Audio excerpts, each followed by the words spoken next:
tous la famille. Voilà, je fais un essai de le dernier Q5. Hein. Je vous montre. Il a l'air, il est plus long que l'autre en fait. Hein. C'est ce qu'il m'a dit le vendeur. L'option qui se rajoute en plus, il a le régulateur de vitesse automatique. Ça veut dire dès que tu te rapproches de la voiture, il commence à biper. Je vous montre hein, au faire le tour. Hein. Voilà, à quoi il ressemble à peu près. Voilà le...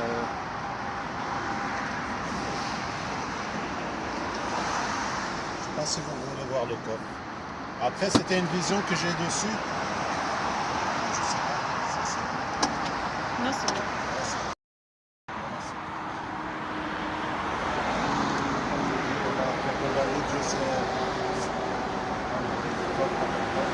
Le litre, ça, je sais que je ne connais pas par cœur en fait. On va être à peu près. Dans les 500 litres, à peu près. 500 litres, ouais. 500 litres.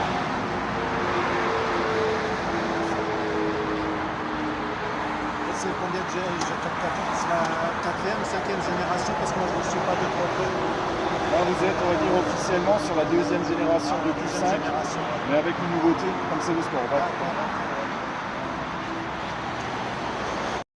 D'accord, faut changer les vues ici.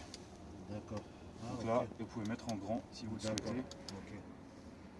Ici vous aurez votre répertoire téléphonique dès que le téléphone est connecté. D'accord. Ici vous avez, on va dire, en fonction de ce que vous allez connecter, soit la musique en streaming, soit en effet, on va dire, votre répertoire téléphonique, différentes informations qu'on peut avoir. Là vous avez ce qu'on appelle l'ordinateur de bord. D'accord. L'heure, la consommation, ce que la clim vous fait consommer en plus. Lecteur de panneaux. D'accord. Donc du coup, vous êtes vraiment sur quelque chose de complet en termes d'affichage. D'accord, ok. Après, les deux affichages sont scindés. D'accord. Ici, c'est comme une tablette, hein, vous avez la touche Home. D'accord. Sélectionnez ce que vous avez envie d'afficher. D'accord. Donc là, si vous voulez mettre la navigation, vous avez la navigation. Par contre, vous voyez, c'est pas rétroactif. Hein, on peut mettre la navigation là et garder la vue classique ici. Ok. Après, ici, vous sélectionnez radio. Donc c'est du numérique, c'est du DAB. Donc, le son se monte là, ou au volant. D'accord. Sélectionnez ce que vous avez envie. Après vous appuyez dessus. Hein. D'accord. C'était pour YouTube parce qu'ils ont des droits d'auteur qui sont. Ils sont un peu en merde. Après là vous avez les sièges chauffants. Bon, ça c'est une option sur le véhicule. D'accord. Sur une clim automatique. Ouais. Vous avez donc particularité des Q5, vous avez le Drive Select. Sur d'autres modèles ça peut être en option. Hein. Donc tout dépend sur quel degré d'équipement on part. C'est pour régler les différents modes de conduite. D'accord. Mode économique, mode confort. Mode auto, ça joue entre le confort et le dynamique. Et un réglage sport, ou alors on peut mettre de l'individuel, ou du coup, c'est vous qui choisissez les réglages comme vous le souhaitez. Ici, c'est le Start and Stop. Programme de contrôle de trajectoire. Vous pouvez désactiver parce que vous êtes embourbé, vous roulez sur de la neige ou sur du verglas. La caméra qu'on peut forcer. Donc là, le véhicule est équipé de la caméra arrière. Par contre, ça existe en 360 degrés. Vue avant, vue latérale. Ça c'est ce qu'on appelle le Hill Doll Control, donc ça c'est une assistance lorsque vous voulez descendre une pente ou lorsque vous voulez faire du tout-terrain. C'est l'ABS qui travaille, hein, donc qui aide on va dire, en termes de freinage, ce genre de choses. Vous pouvez éteindre l'écran, le reste reste activé, mais là c'est juste l'écran qui est éteint. Frein à main, donc il va s'ouvrir automatiquement lorsque vous allez rouler, hein, la ceinture est mise. Et ça c'est ce qu'on appelle l'aide au démarrage en pente. Donc lorsque vous appuyez à fond sur le frein, la voiture reste bloquée jusqu'à ce que vous touchiez de nouveau l'accélérateur. Ok. Toit ouvrant, ce qu'on appelle l'open sky, donc, qui est donc un toit ouvrant qu'on peut régler ici. Donc, on peut le bloquer comme on veut. C'est pas la bonne journée pour le tester. Ou alors juste l'entrebâiller. Vous avez un rideau également.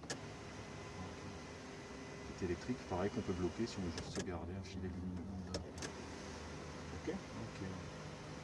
Vous avez l'habitude des boîtes automatiques? Ouais, j'ai déjà roulé en boîte automatique, ouais, ça y a pas de souci. Après, vu que c'est un peu un SUV, il n'y a pas. Je demande une question un peu bête, il n'y a pas le surélevé la suspension. Alors en option, on peut avoir les suspensions à air, ce qu'on D'accord. appelle l'Audi Adaptive Air Suspension. D'accord, Donc où effectivement, avec le Drive Select, on règle les différents modes. d'accord, Ce véhicule n'en est pas équipé. d'accord. Mais du coup, effectivement, la voiture peut, si on est en dynamique, Ouais, descendre. d'accord, Lorsqu'on met en mode confort, elle remonte un peu, ou alors on a également ce qu'on appelle un mode all-road, quoi. d'accord, ok. Ouais. Ça Par c'est en contre, option. c'est en option. D'accord. C'est en option. Après, les options qu'a ce véhicule, vous avez compartiment du gobelet qui est chauffé. D'accord, Donc si vous souhaitez maintenir à température un café, d'accord, cette partie-là chauffe. d'accord. Vous avez également le volant chauffant. Le volant, ça c'est une option. Vous avez des sièges à mémoire, donc on peut régler différentes positions. Donc ça aussi c'est de l'option. D'accord, Que vous dire de plus encore? Ici par exemple, d'allumer les lumières de nuit, les liseuses, c'est du tactile, hein, d'accord. vous touchez. Ok. Vous avez également possibilité d'avoir un kit éclairage donc, à l'intérieur, où du coup vous pouvez choisir les couleurs si vous le souhaitez, 22 possibilités de couleurs. Ah, c'est bien. Vous avez un filet lumineux ici, vous avez un filet lumineux là. Ah, c'est pour la nuit ça qu'on va. Ouais. Là en journée ça se C'est verra clair. bien. Possibilité de brancher donc de l'USB pour écouter de la musique aussi directement via le MMI. Et donc la grosse nouveauté sur cette génération de Q5, c'est qu'on est parti sur des écrans tactiles. Avant vous aviez une molette qui s'appelait le MMI, où vous régliez tout. Voilà. Il n'y a plus qu'à essayer. Voilà, c'est clair. Il est un tout petit peu plus grand que l'autre en fait. Hein, Il a grandi, ouais. Ouais, voilà, c'est ça ce qu'on m'avait dit tout à l'heure.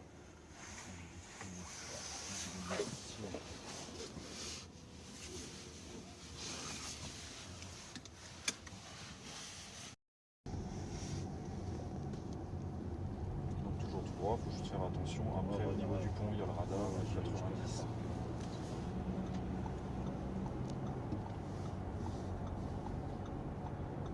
Moi j'ai l'habitude de l'Allemagne, là-bas au moins. Ah là-bas vous ça se pouvez fait rouler. plaisir, ouais. Ouais. Parce que j'avais acheté des véhicules même avant, j'ai testé. Après, quand moi j'ai acheté une bagnole, j'ai testé toujours la bagnole là-bas. C'est beaucoup moins d'accidents que chez nous. Oui, parce que vous êtes beaucoup plus concentré à grande vitesse. Hein.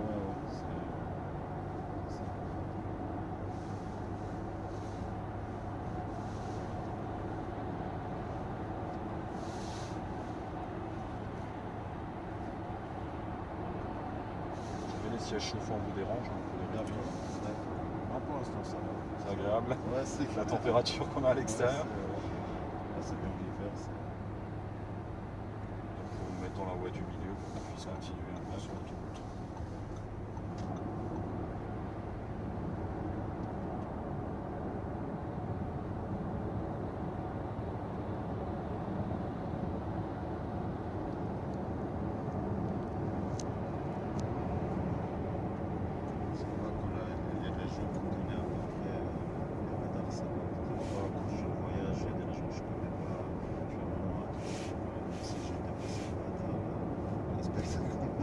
Après, c'est bon, on n'est pas allé pour faire de 200 km/h, mais de temps en temps un petit accéléré pour faire. Oui, pour voir les réactions du véhicule. Après, vous pouvez programmer aussi le véhicule, comme celui-ci a le régulateur de vitesse adaptatif. D'accord. Et comme il a l'option lecteur de panneau, en fait, on peut se programmer une marge par rapport à la limitation de vitesse. D'accord. Comme ça, vous êtes toujours dans la bonne limitation.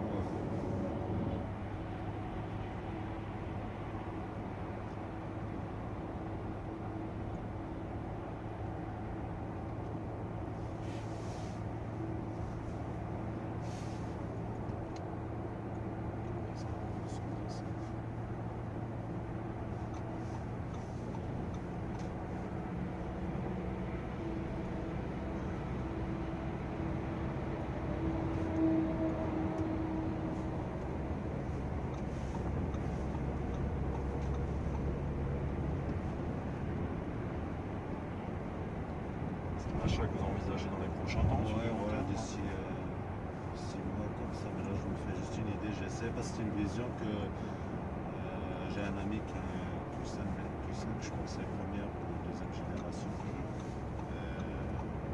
Je voulais juste voir Les réactions de la voiture. Ouais, voilà.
pensez-vous de ce moteur? Ce moteur pourrait vous convenir?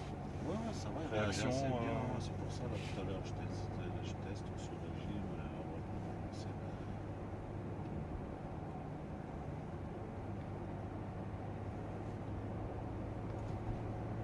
Vous voyez, on est passé le panneau 70, dans la caméra tout de suite lu. Là, le petit voyant rouge, c'est un système qui va vous dire comme quoi vous êtes trop près de la voiture. On ne respecte pas les 2 secondes de distance entre le véhicule qui est devant nous.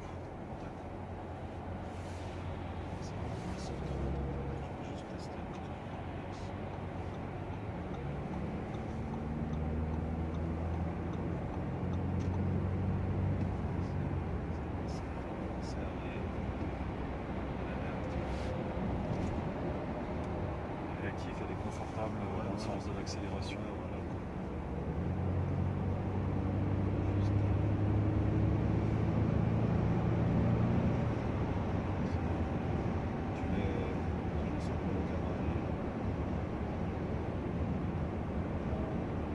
Sortir à droite.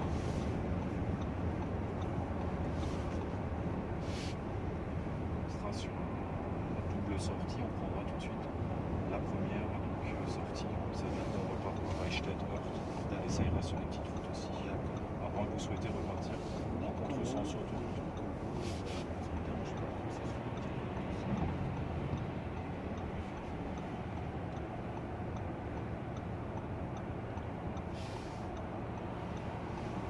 Droite et tout de suite droite. D'accord.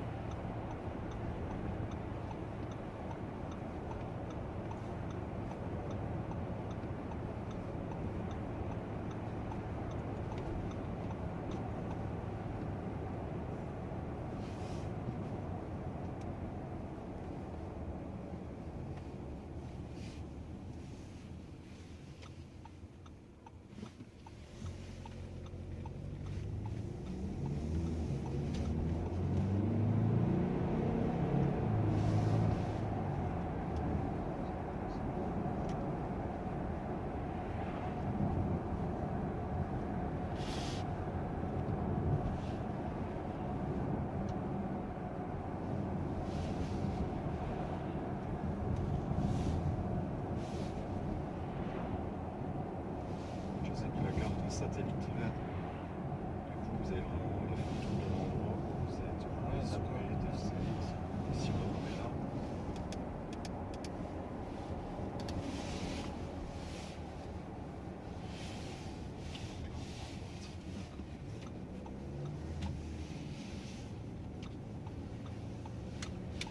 Alors attendez, avant d'accélérer, je vais vous la mettre en mode sport. Là, du coup, les rapports sont plus courts. D'accord. Et là, si vous allez accélérer, elle va être plus nerveuse. D'accord. Ouais, parce que c'est la première fois que j'utilise un mode sport. Moi, ce que je disais. Là, elle monte plus dans le régime avant de changer le rapport. C'est vrai que c'est un peu plus rapide. Puis, en mode normal, par contre, je peux également ici jouer au niveau du drive select. Je vais mettre en mode dynamique. Donc là, d'office, elle bascule en mode sport au niveau de la boîte sans toucher le levier. Là, si vous jouez avec le volant, vous sentez que le volant est également devenu plus ferme au niveau de la direction. Là, vous êtes sur un réglage plus type sport. Et si on avait ces fameuses suspensions à air, du coup, elle descendrait. D'accord. J'ai compris. Et là, on va la mettre maintenant en mode confort. Du coup, vous allez tout de suite sentir la souplesse au niveau du volant qui revient et au niveau de la boîte de vitesse aussi. À droite,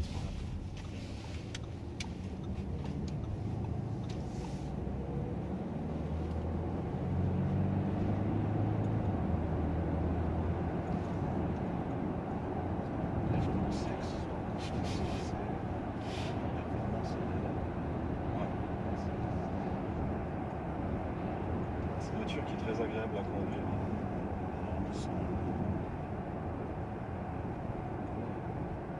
Donc les différentes puissances qu'on peut avoir sur ce type de véhicule, on commence par un 163 chevaux diesel. On peut aller jusqu'à, effectivement, sans rentrer, on va dire, en passant par l'hybride, on peut aller jusqu'à 367 chevaux. Et on a également un SQ5.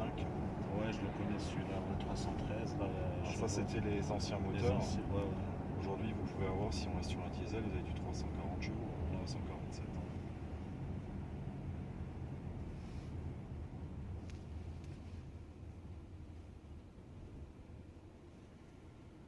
Après les véhicules comme ça, SQ5, j'ai remarqué même dans les concessions des véhicules un peu. Je pense que pour les véhicules d'essai, on a un peu du mal à les avoir en essai. En ce moment, oui. Ouais, voilà, Parce que les délais sont assez longs. Ouais, voilà. Et puis, en ce moment, nous priorisons surtout les voitures hybrides. Voilà. Les S, les RS, en fonction des périodes, on en a plus ou moins, mais après, c'est juste une question de taxes aussi, hein, pour pouvoir les faire essayer, c'est un peu plus compliqué. Ouais, et les hybrides, en fait, c'est diesel hybride ou qu'il n'y a que Non, essence? essence. Essence. Essence combinée à moteur électrique. D'accord, et il faut recharger en fait, parce que j'ai Oui. pas d'expérience là-dessus. Vous pouvez recharger en roulant. Ouais, Déjà au freinage, vous D'accord. récupérez de l'énergie. d'accord, Par contre, effectivement, c'est ce qu'on appelle des plug-in hybrides. d'accord, Du coup, c'est des véhicules qui se rechargent. d'accord.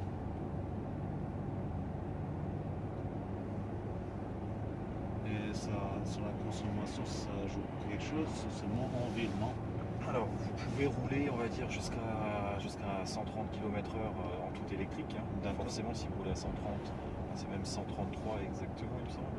D'accord, Où du coup, l'autonomie après est réduite hein, par rapport à celui qui roule en ville à 50. ouais, Le gros avantage qu'il y a, par contre, vous avez un mode hybride. Donc, si vous le mettez en mode hybride, vous roulez en thermique tout en gardant une réserve électrique. Et lorsque, on va dire, vous roulez sur une petite route, en fait, la voiture peut se remettre en mode tout électrique puisque quand vous rentrez en ville. d'accord, C'est un mode qui est assez intelligent. d'accord. Et là, ça change, c'est clair. Là, vous pouvez également solliciter l'alternateur pour recharger en cours de conduite. Hein. Forcément, si vous utilisez l'alternateur pour recharger la batterie, la consommation augmente. Effectivement.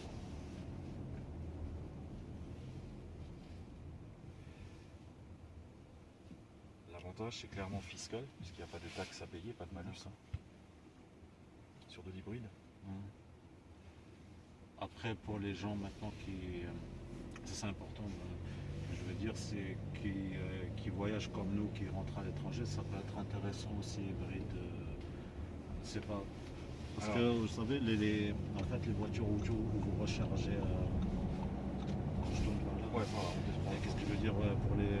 Parce que, vous savez, si par exemple c'est une voiture il y a que électrique, après si je me trompe, vous me corrigez, hein, s'il faut recharger, parce que là-bas ils n'ont pas leur genre borne les de recharge. superchargeurs. Ouais, les superchargeurs, ils n'ont pas. Il faut carrément dans une prise 8 heures, vous comprenez, c'est maintenant le mec il a besoin de son véhicule d'urgence, on est un peu bloqué en fait. Quoi. D'où avec l'hybride, vous avez toujours votre carburant. Ouais, voilà, c'est ça que je voulais en venir. Et l'hybride, de toute façon, l'hybride, vous ne le rechargez pas en cours de conduite sur l'autoroute pour faire un long trajet. D'accord, Parce que vous êtes bridé en entrée. C'est pas comme une voiture électrique où il existe des superchargeurs d'accord. pour de l'hybride. L'hybride, en règle générale, vous allez le charger quand vous êtes à l'arrêt pour la nuit. D'accord.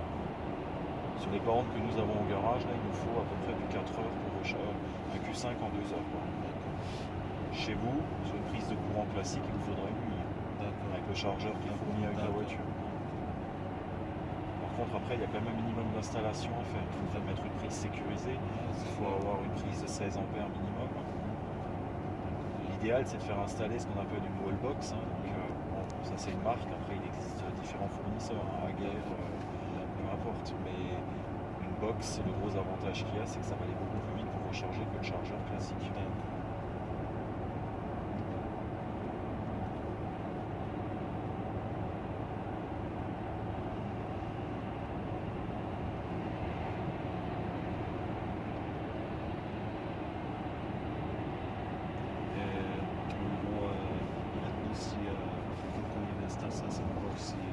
Sur les factures tous les mois d'électricité, comment ça se passe? Est-ce que ça accumule avec, ou c'est un truc à part, ou c'est un abonnement qui prenne? Alors, vous avez aujourd'hui, ça dépend du type de compteur que vous avez, mais on va dire pour l'instant, il n'y a pas de différence entre, on va dire, charger sa voiture et chauffer la maison, ce genre de choses. Par contre, ça effectivement, bien sûr, votre consommation d'électricité augmente, mais moins consommer de carburant aussi. Et aujourd'hui, il n'y a pas une taxation différente pour la voiture et pour le domestique.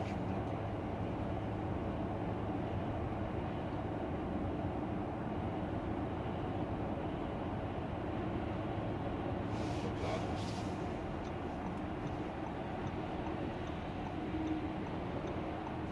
C'est la deuxième fois que je roule une Audi parce qu'à l'époque j'avais l'ancienne Audi A4 d'accord. de 99 en break. Moi je l'avais acheté en occasion, mais qu'en Allemagne ils sont autorisés à baisser les kilomètres. Je l'avais remarqué que par après. Je me dis, vous voulez pas changer la climatisation.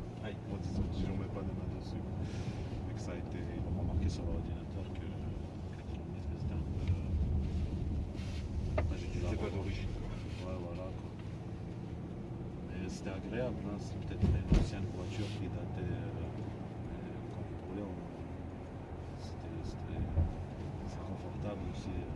Je pense que vous avez vu la différence entre 99 et aujourd'hui. Ouais, c'est clair, hein, ça change L'évolution, grave, ouais, c'est clair. Donc ça c'est le start and stop. Hein. Je ne sais pas parce que l'autre, mais ça part assez vite hein, là quand je. Le start and stop, si ça vous dérange, ça se désactive juste ici. Ah d'accord, ok.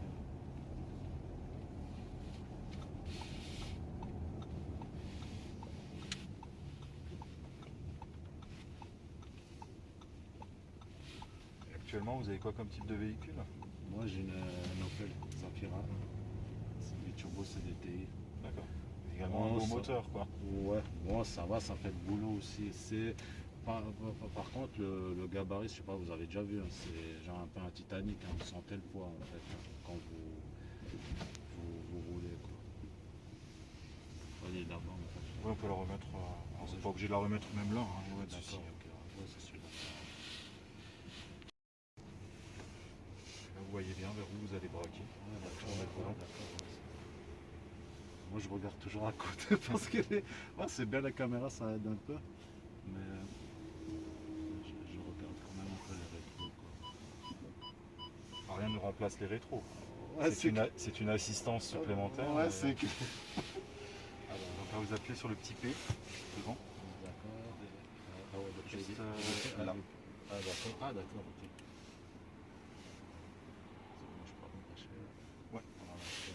Et du coup, si vous êtes en pente, avant de relâcher le frein, on tire le frein à main. D'accord, ok. Parce que celui-là, il faut le tirer soi-même, hein, il ne se met pas automatiquement. D'accord. Bon, là, sur du plat, la voiture ne bouge pas, mais lorsqu'on est en pente, l'idéal, c'est de tirer le frein à main. Ouais, on sait jamais, mais par mesure de sécurité. C'est pour éviter que tout le poids de la voiture ne soit sur la boîte de vitesse. Quoi. D'accord. Voilà, donc après, on fait le contact, effectivement, on appuie ici. D'accord. Est-ce que vous avez des questions? Sinon, j'ai d'autres questions. Caméraman n'a pas de questions? Non, ça va. Ok. Voilà la famille, on a terminé l'essai. On remercie le conseiller d'avoir pris le temps d'expliquer sur la bagnole. On remercie Audi Strasbourg, Sopel-Wagersheim, de nous avoir fait essayer le nouveau Audi Q5. Hein. Franchement, il est pas mal, il a une bonne performance. Et franchement, ça a recommandé pour les gens qui sont intéressés pour acheter ce Q5. Hein. Peut-être pour moi, future voiture, on verra un peu plus tard. Quoi. Allez, je vous laisse la famille, prenez soin de vous. Ciao, ciao.